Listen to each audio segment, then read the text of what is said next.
Inshuti bakunze ibiganiro byacu, inshuti bakunze b'umuco, inshuti bakunze ba gakondo, bahaye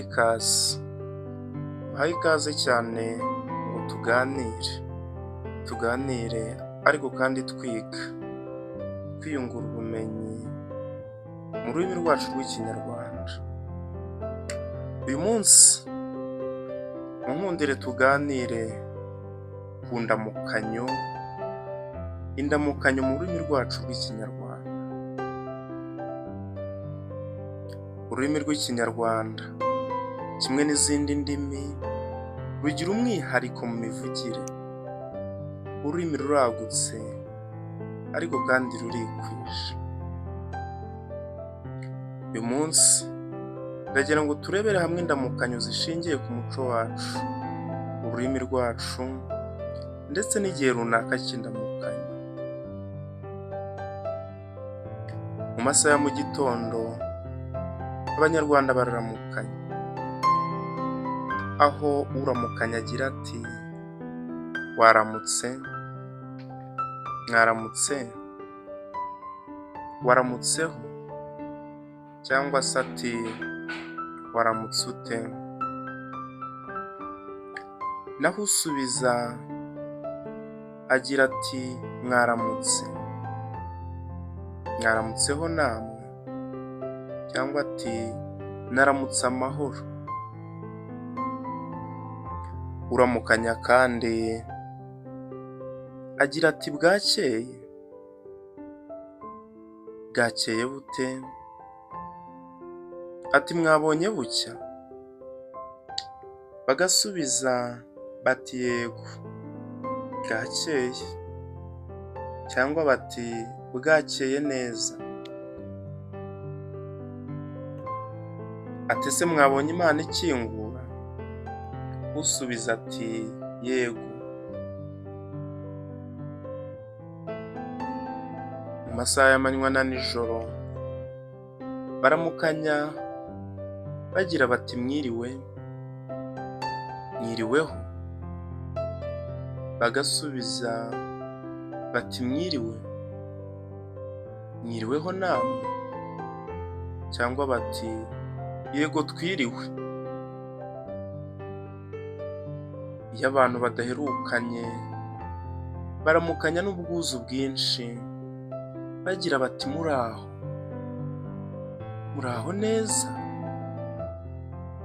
muraho murakoma. Uwikiriza agira ati muraho, muraho neza, cyangwa ati turaho ni amahoro. Bagira kandi bati nimukomere, cyangwa bati murakomeye. Naho uwikiriza nawe ati dukomerane, mbese murakomeye namwe. Uramukanya iyo agize ati amashyo, uramusubiza uti amashongore. Abenshi bayobya imvugo basubiza ngo amashyongore, ariko amashyongore ntabaho, ahubwo ni amashongore. Mu zindi ndamukanyo zikoreshwa mu gihe icyo ari cyo cyose ni nka gira inka. Iyo ukuramutse agize ati gira inka, uramusubiza uti amashyo n'amagana.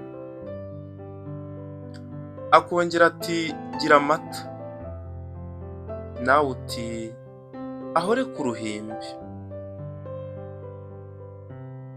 Baramukanya kandi bagira bati gira umugore, cyangwa ngo gira umugabo, nawe ugasubiza uti ndamushimye.